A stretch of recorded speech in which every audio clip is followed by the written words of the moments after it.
So I'm now in Laikipia at a farm of my friend that I've been talking about permaculture and teaching some techniques.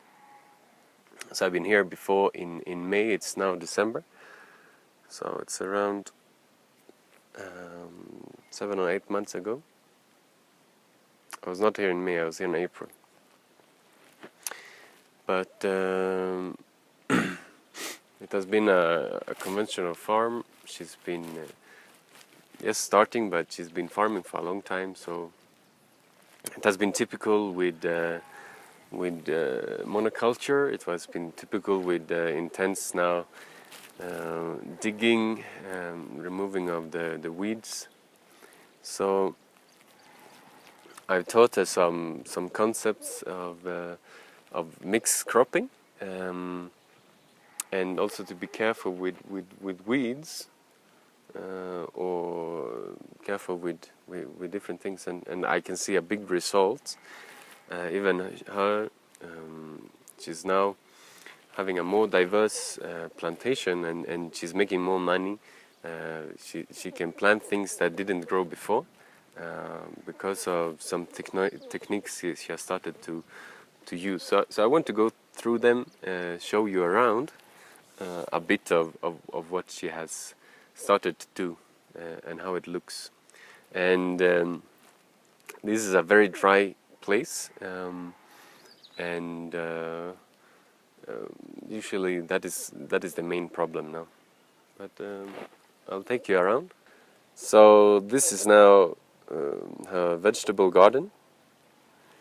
It's a place where she can go and water, and a place she's more frequent, and she's about to finish a tank, and that is the borehole.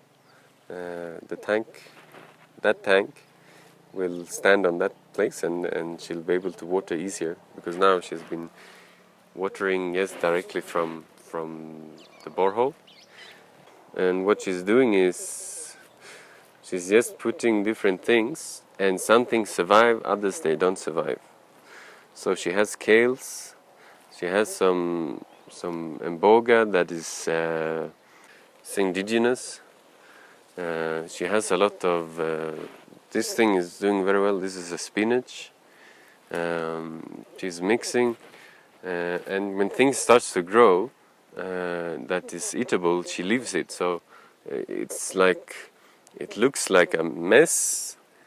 There's no order in where things grow, and I really like that. I love it. This is what I like. It should not be monoculture. It should be a mixture of things. So she also has sunflower. She has a millet. She has some tomato. She has onions, and things are doing much better than before. She's putting more manure, and even in some places she's putting some mulch, and she's seeing a big difference. And she's now more keen how she removes even some dill.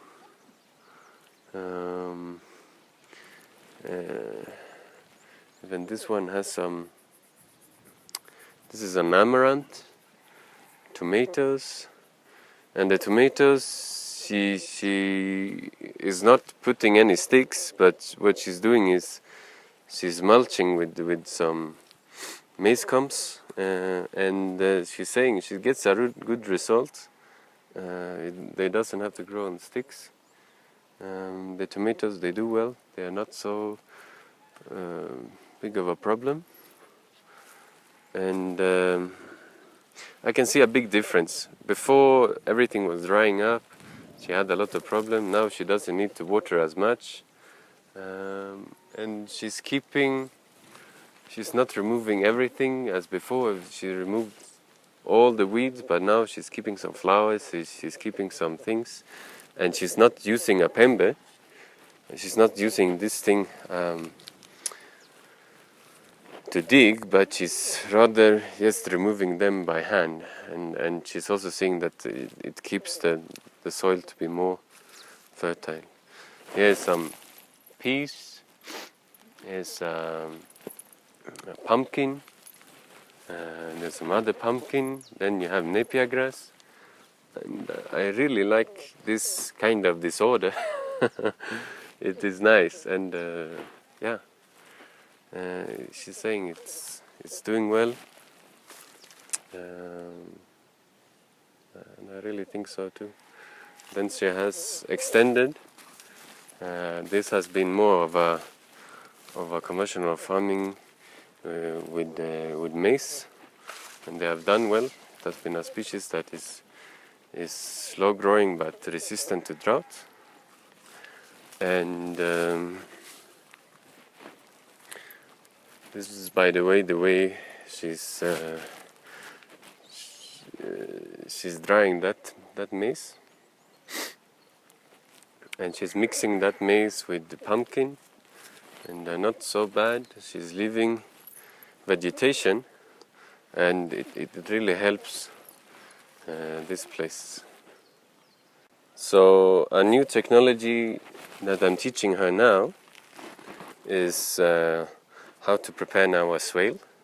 So we put sticks on the contour, and we have found the contour using this device that we have constructed in this place. It's just 2 sticks and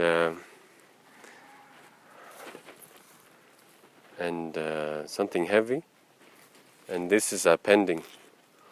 So we have found the middle when both of them are standing on contour.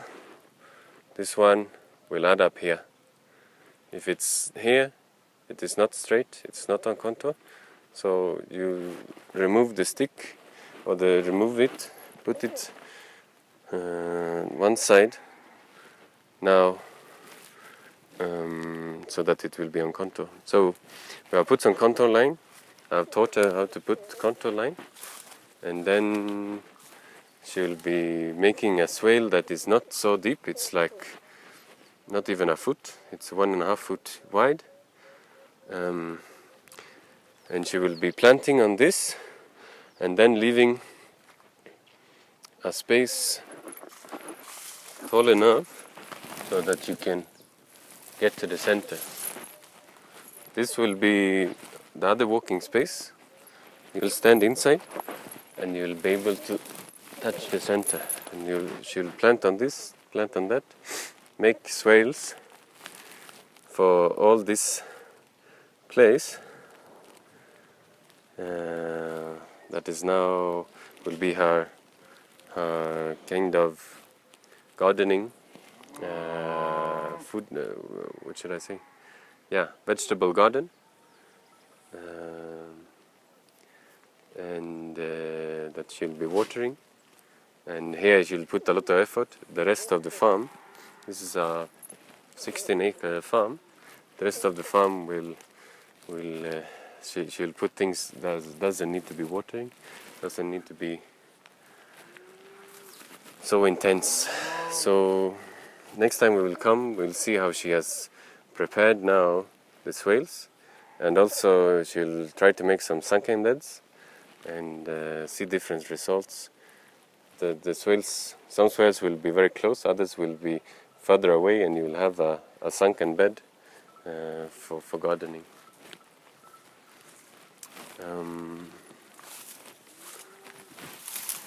And this is a pile of manure that she's mixing with some other maize comp and some other organic material, and let it to rest, ready to burn. I also taught her more about how she can make a compost, so we will see if there's another result of the compost next time. This is a tree said to be good in farming. It's called gravelia, but what you can see is It's actually interfering, not the shade as such, but the roots. They take nutrients and water from what she plants. And this is just a place that is now resting, and where she will be able to plant later on. So this is the weeds, and the weeds are very important now to generate the land and get back the fertility. So when they bought the land, it used to look like this, an open space. It's like 20 years ago. And this one is cultivated for wheat and is now resting. It's not their land. And this is now where they stay. So they have put a lot of trees, and they have really changed the environment. Inside is very different. Trees can do a big difference now. And along this road, they have a great resource. When it rains, it overflows, and the water goes along this road and makes a lot of damage. So we want to harvest this water. She wants to harvest this water, and they already have done that before using this trench. So she'll just construct it again. It has not been used for some years. It's now filled with mud, but it can really pick up a lot of good amount of water, and it will benefit the road. It will not be as eroded as it is now. So that thing will go inside, and then it will have a trench until it reaches the swales, until we build more. She builds more swales till the swale will start in this place. So it will really help. I think swales are something that can benefit. One thing that can benefit the most in an area like this, because of the drought, can benefit a lot. Even the soil life, it will benefit a lot when you increase the soil life. There's many things that are simple to do, and that she's doing, and they are really benefiting her. So let's move on to another place. So then they have a big plantation of maize, and before they used to have that too, but they had it to be more of monoculture than today. And I'll show you what they have done and the results they've got from that. So if we get inside,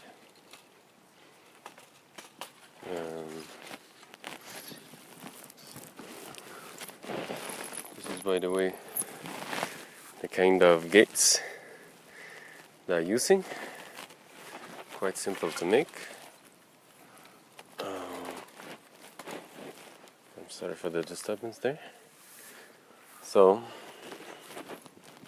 one thing that you can see that I want to talk about is in the beginning is the maize is very small, and what we believe is this place has been used with tractors so many times, the soil has been put up, the topsoil. So this one has more subsoil, not so much topsoil, and it's not so good for this.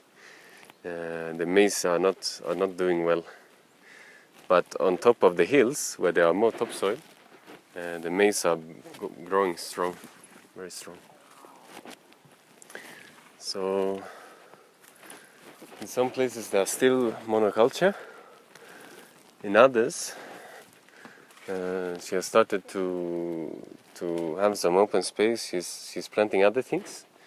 Here, one thing she's planting is pumpkin, and she's leaving a lot of other vegetation.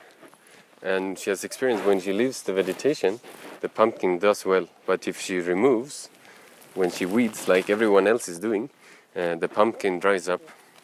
So the pumpkin, she is not weeding as such, and you can see they are surviving, they are doing well, and the neighbors, they are amazed, how can you plant pumpkin? And we have never made success of it. So in between this maize and this maize, she's made a barrier, and it has also been important. It has been beneficial because this maize were infected by a disease, while this one never became infected. So this one has been stagnant in the growth, while this one has grown much better. And in between, she has put now this pumpkin, but also a lot of sunflower. And the sunflower, they have been helping now that barrier, and they are also attracting birds. They have attracted pollinizers. So she also believes they have helped now the strengthening and the health of the maize, and for them to be more pollinated. And they are doing very well. So she has actually started to harvest. And with her experience, she removes now the heads before they have dried, because otherwise they will be eaten by birds. So they are good bird food, but then you'll not get a good harvest. And she has planted together with this sunflower. There's some other kind of millets, even I don't know the species, but she's also, there are just a few, and she has let them to continue growing. And she has also planted pumpkin, although the pumpkin has not done maybe so well. Okay, this is not a pumpkin, this is a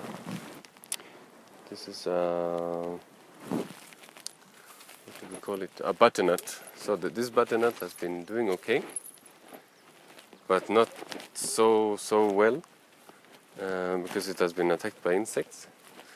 The one butternut that has done well is the one who has been planted together now. Here she has another mixture. So this one has done much better harvest. And she's put together with a lot of, I don't know even the species of this, but there is another, there's a vegetable. It's said to be repellent of insects. There's no smell, but it's said to be that. And this one is cowpea. So she's trying out actually, and she's getting some good result. She's also mixing. This is some kind of a hirsch species, and she's mixing it with the maize, and it's not doing bad. It's actually, this one is okay. She doesn't see a bad effect to the maize.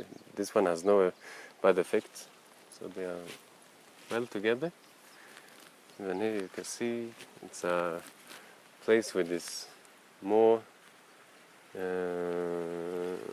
a more fertile place. And again, she's seeing when she's getting closer to the end, the fertility goes down. And when she gets inside now these flat places, it's like it's more subsoil here and more topsoil on those hills. So here she has let it to rest, and on this one you can see it is doing well on the top, but on the sides it's not so well. This one even the side. So either it is the side, it's not so fertile, or this side it can also be affected by the trees. She is not so sure, but as you can see, in the sides it's not doing well. Even here she has left out the side, and still it is not so strong. Okay. And then she has left another place where they have seen it has not been very fertile. They have now let it to rest, so the weeds will now take back the fertility. And then in the end there's another maize. I want to take you there. So I'm now on the other side, and this is another maize plantation. And it's interesting here, she has mixed other species. This is also something that will give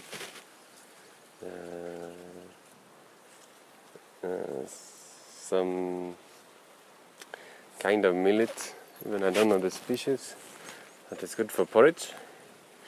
And it's planted together with maize, and it's doing okay. And on the ground she has also planted some cowpea, and they're also doing well. She's saying the best experience is now the one who is going on the ground, and she has mixture. Some are now climbers, but she's saying she don't like that, because here in Kenya when they harvest they'll cut the maize, so they'll actually cut that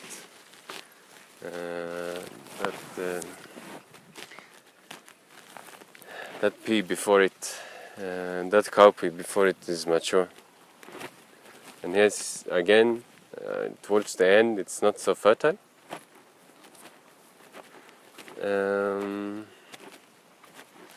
And she tried planting, she has also planted some, in this section, she planted some pumpkin, but they never germinated, so she doesn't know how they will do together. And she has planted sunflower, and the sunflower has done very well together with the maize, and she has harvested, and she sees no negative effect, only an increase in health of the plants.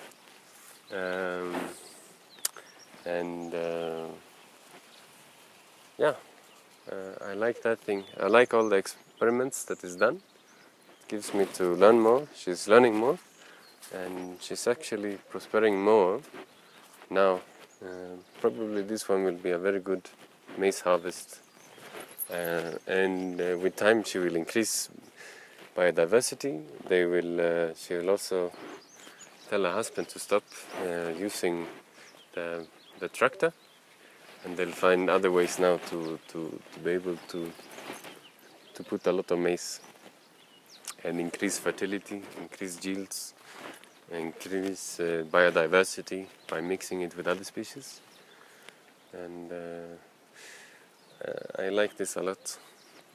It's a big difference in this place since I came for advising about these things. And I think she'll do very well. This might be a place for others to be inspired, the neighbors to be inspired, and come to learn so many things, how to benefit their farming now. And this one will rest, and it has rested, and it will be now food for the cows. At the same time as the harvest is done, the cows will come and eat. Yeah, so that's about it, and I'll be back here in a few months. We'll see the difference again, what she has implemented, that she has started to learn, and also what is now she has learned that she can teach me. So it's so nice. It's very nice. And I'm eager to see this to become a green place, become a place with a lot of trees, become a place with a lot of biodiversity. There'll be bees, there'll be many things implemented that will make it to be a prosperous place. So thank you for now, and we'll talk to you next time.